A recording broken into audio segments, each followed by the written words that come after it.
Hello and welcome to Kashmatics. In this lesson we'll be looking at surds. I'll be telling you what a surd is, how to simplify them, how to add and subtract them, how to multiply and divide them, and how to rationalise the denominator. So grab yourself a pen and some paper and let's get started.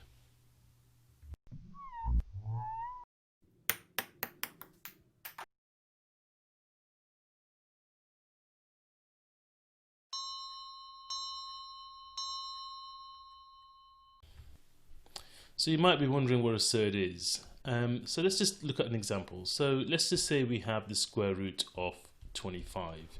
Now I'm hoping you know the answer to that is 5. And let's say we have the square root of 49. I'm hoping you know the answer to that is 7. Sometimes you might have a question like the square root of 12. Now 12 is not a square number, but what we can do is we can simplify this by taking out a square factor, and that's what I'm about to show you how to do. Now before we go any further, it is useful to know your square numbers, so let's just make a list of those at the top here. So 1, 4, 9, 16, 25, 36, 49, 64, 81, 81 and 100, and there are more, but let's just stick with these for now. So let's say we have something like the square root of 12. Now the square root of 12 can be written as the square root of 4 times by 3.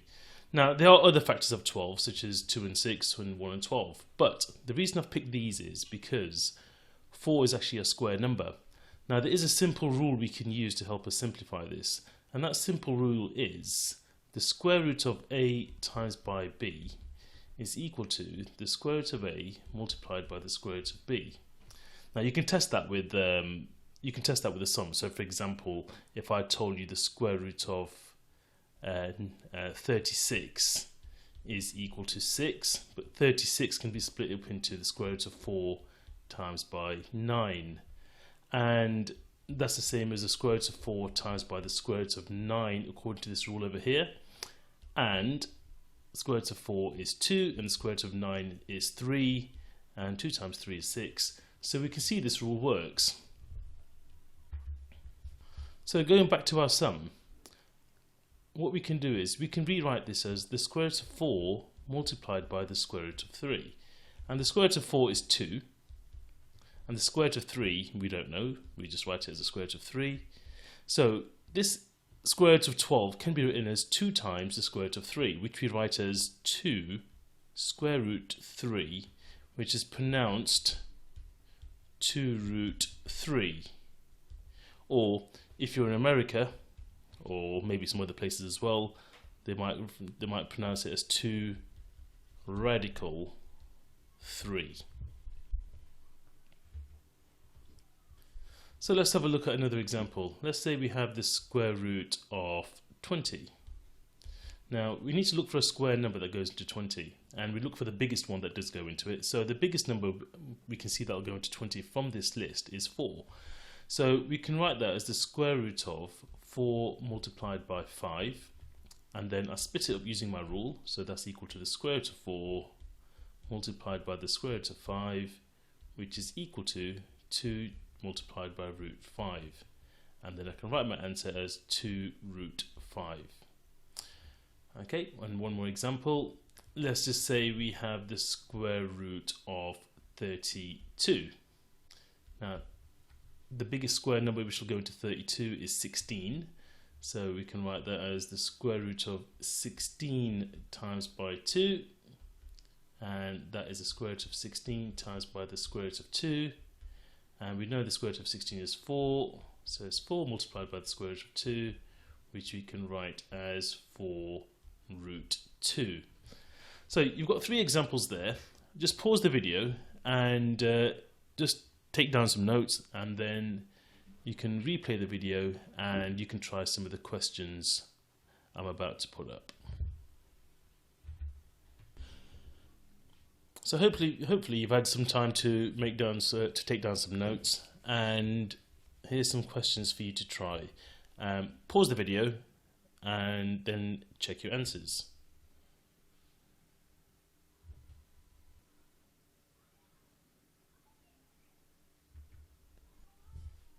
So here's the answers. How well did you do?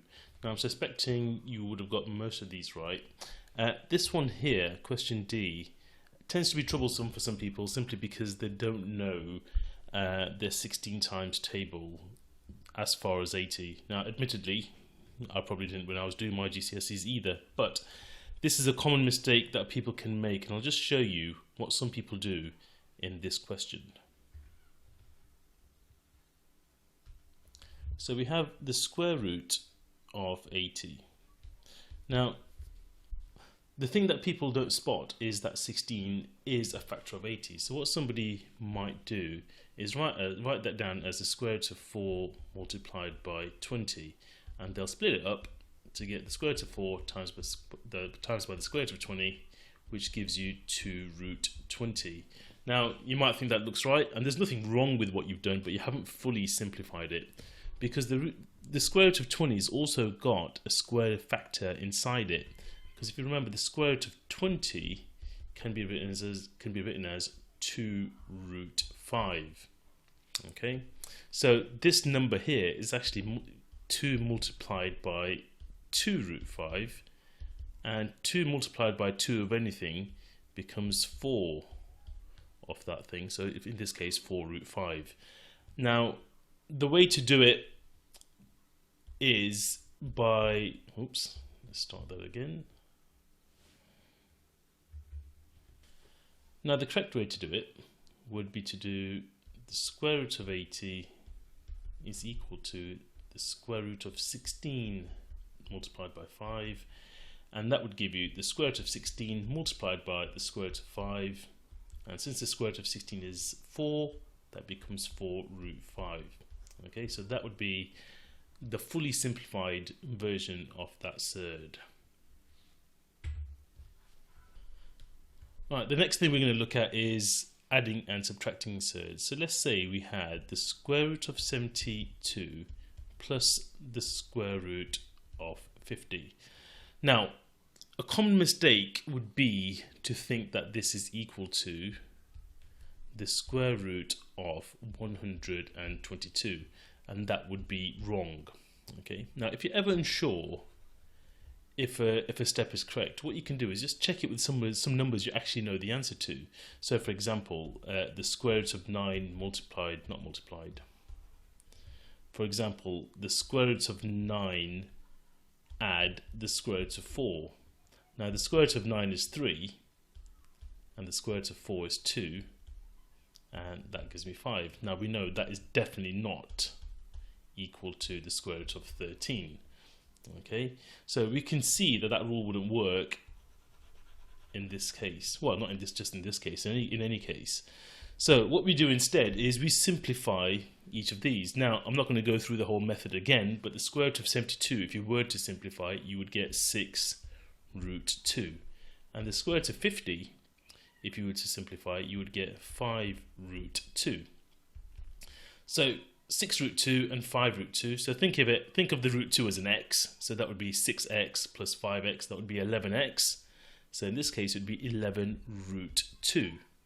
Let's do another example. Let's say we have something like the square root of 75 take away the square root of 12.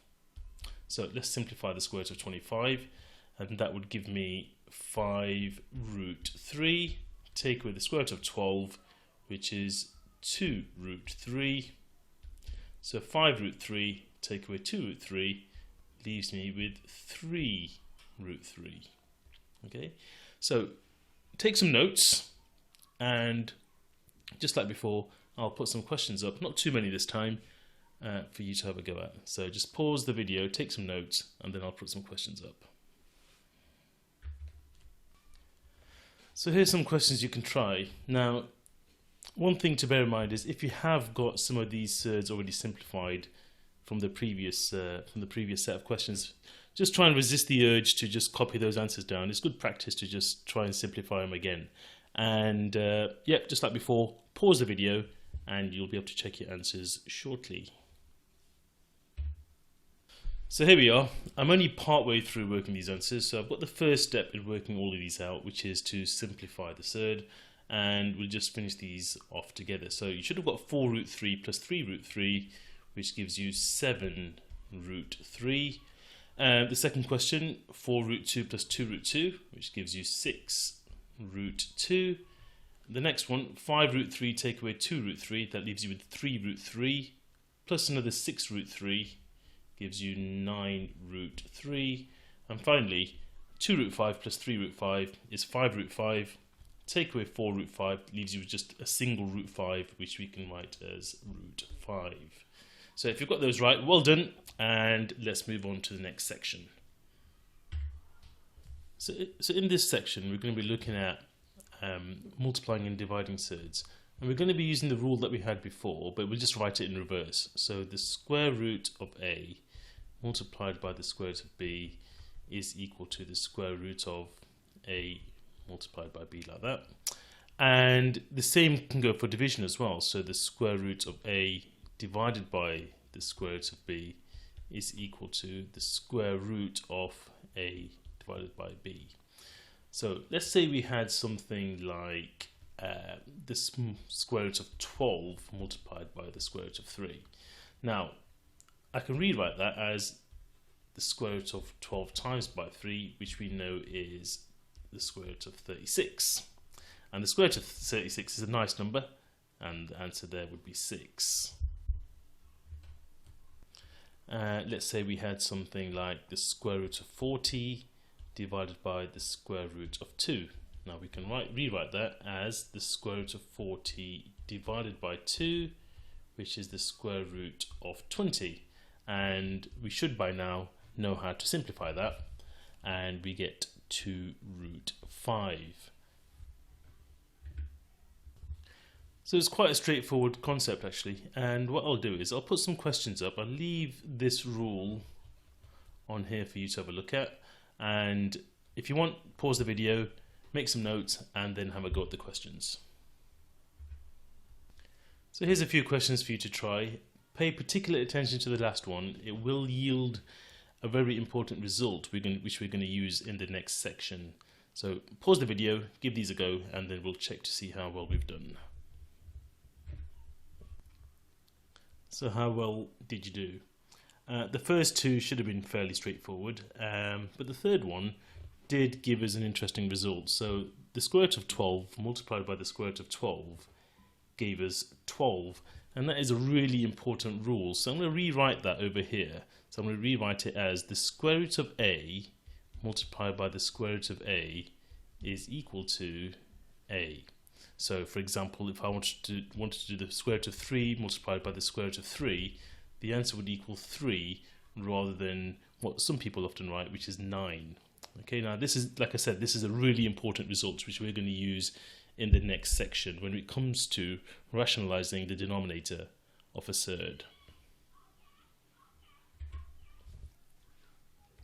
So what does rationalizing the denominator actually mean? Well, what it means is to get rid of the surd from the denominator. So let's say, for example, you had something like 2 divided by the square root of 3. And rationalizing the denominator would basically mean to get rid of the surd from the bottom so you have a rational number, so in our case a whole number. Now, there are some important things you need to know in order to be able to do this. The first is to multiply a fraction by 1 would not change the fraction. Okay, and now there's several ways we can express 1 as a fraction. We could say it's 1 over 1 or 2 over 2 or 10 over 10. But what we need to do is express the 1 in such a way that's going to help us to get rid of the root from here. So the best way to do it is to multiply by 1 written like this. So anything divided by itself is 1. So by multiplying 2 divided by root 3 by 1 will not change the actual fraction. It will just give you an equivalent fraction but without the root. So to multiply a fraction, you just multiply the two top numbers. So in this case, 2 times root 3, which is 2 root 3. And we multiplied the two bottom numbers, the two denominators. And we're going to use this rule to help us do that. So the square root of 3 multiplied by the square root of 3 is simply 3. So what I've done there is I've rationalised the denominator. So let's just do one more. So if I had something like 4 over root 7. So what I would multiply the top and bottom by is root 7 over root 7. And in doing so, I'll end up with 4 root 7 over 7. Now sometimes you might have more than one, well, your term on the bottom might be slightly more complicated than a single root. So let's say, for example, you had something like 7 over 2 root 5.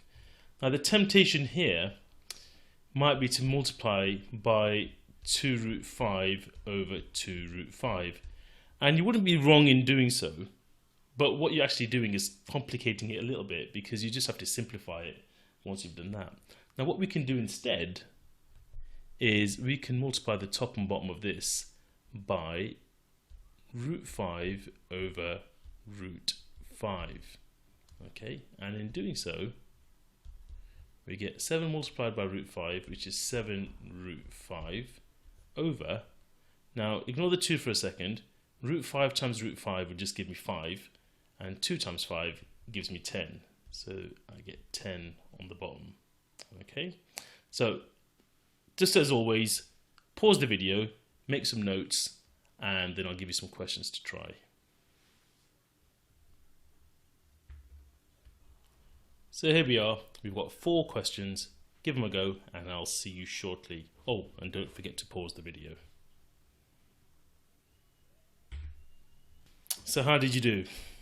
So let's have a look at these. So for this one here, you multiply top and bottom by root 5, and you end up with 3 root 5 over 5. This one, multiply top and bottom by root 11, you get 6 root 11 over 11. Here you multiply the top and bottom by root 7, and you end up with 2 root 7 over 3 multiplied by root 7 times root 7. So the 7 times 7 is 7, 3 times 7 is 21. And the last one, 10 root 5 divided by 3 times 5 root 5 times root 5. So this bit gives me 5, so 3 times 5 is 15. Now this last one can actually be simplified. Now the mistake that is often made when simplifying roots is people tend to take a common factor from underneath the root. Okay, now that is a mistake. Now you might be tempted to divide everything by 5 to get 2 root 1 over 3. Now that doesn't work because 5 isn't actually a factor of root 5. Okay, it's underneath the square root sign. So the only place you can take the factor out of 5 is from these two terms. So I can divide those two by 5 to give me 2 root 5 over 3. Okay, so do not divide that one by 5. Okay, right, so we've got one last section to go, which is the trickiest section, I'd say, but it's not too bad. Let's have a go.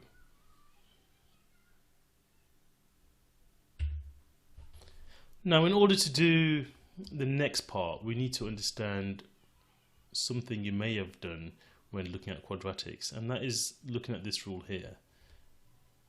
A plus b multiplied by a minus b is equal to a squared minus b squared. Now the reason we need this is because this is the only way you can rationalize the denominator, which is in the form something like this. So 3 over root 7 minus 1. Now in order to multiply by something which will get rid of the root, we need to multiply the top and bottom by root 7 plus 1 over root 7 plus 1. Now you might be wondering how that helps. So let's just have a look. Let's say I had root 7 minus 1 multiplied by root 7 plus 1. Now if I was to expand these brackets, I would get root 7 times root 7, which is 7, root 7 multiplied by 1, which is root 7. I think I've said that wrong, haven't I? Root 7 times root 7, which is just 7, root 7 times 1, which is root 7, minus 1 times root 7, which is minus root 7, and minus 1 multiplied by 1, which is minus 1. So what happens is these two middle terms cancel out, leaving you with 7 take away 1, which is 6. So let's try and do that once again, but a little bit more efficiently. So if I had something like root 5 plus 2 multiplied by root 5 minus 2, the result of this is just root 5 multiplied by root 5, which is 5. Now let's just think about this. The root 5 multiplied by the minus 2 gives me minus 2 root 5, and the root 5 multiplied by the 2 gives me a positive 2 root 5, so they'll cancel each other out. So the only other term I'm left with is the 2 multiplied by the minus 2, which gives me minus 4. So that gives me 1. So what's actually happening, if you look at this top rule here, you end up with a squared, so the square of this number, take away the square of the second number. So I'll just do one more just to get the point across. So root 3 add 2 multiplied by root 3 take away 2 gives me root 3 times root 3, which is 3, take away, now this will always be take away, 2 times minus 2, which is minus 4. So you end up with minus 1. Okay, now it's really important that you understand this part, because we can't actually go any further unless you do. So take your time to absorb this, and then I'll put a full example on the board so you can see how it's all done and how it's all put together. Okay, so on the board here you've got 3 examples. Now I'm going to rationalise the denominator for each of these, but they're all slightly different. In the first one here, you've got your root at the start. In the second one, you've got the root at the end. And in the third one, you've got 2 of them. So we need to decide what we're going to multiply the top and bottom by. So in this case, everything stays in the same order. You just replace the sign. If it's a plus, you replace it with a minus. If it's a minus, you replace it with a plus. So in this case, I'll do root 7 add 2 over root 7 add 2. And when I simplify that, I'll get 2 multiplied by all of this, which I'll write as 2 root 7 plus 2, which you can expand later if you want to, but I wouldn't bother, divided by, so root 7 times root 7 is 7, take away, now remember this will always be a take away, minus 2 times 2, so that's going to be 4. And then let's just simplify that. So you get 2 brackets root 7 plus 2 all over 3. So let's look at the second example. Now here, remember everything has to stay in the same order. So it's 5 add root 3 over 5 add root 3. And when I simplify that, I get 3 multiplied by 5 add root 3, that's the top, and the bottom gives me 25, because 5 times 5 is 25. Take away, now 3 times 3 is 9, but please do not write 9, it's root 3 times root 3, which is 3.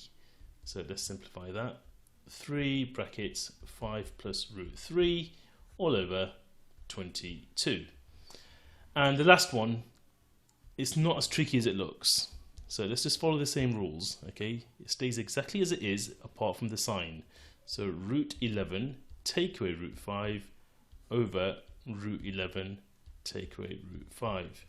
And the top will become 6 brackets root 11 take away root 5 all over. Now root 11 times root 11 is just 11. 5 times 5, sorry, root 5 times root 5 is just 5. And remember it's going to be a takeaway there. And I end up with 6 root 11, oops, it needs to go in brackets, take away root 5 all over 6. Now, the top and bottom have a common factor of 6, so I can divide top and bottom by 6 to leave me with root 11 take away root 5. So, take some notes if you need to, just like always, and I'll put some questions up. Don't forget to pause the video and then you can check your answers. There's 3 questions for you to try, and don't forget to pause the video before you start. And there you go. Don't forget the very last one, you can actually simplify it by taking out a factor of 2 at the very end.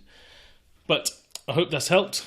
And if you've liked what you saw, what you've seen today, just give it a thumbs up and subscribe and ring the bell for notifications of any new videos. Thank you very much, and bye-bye for now.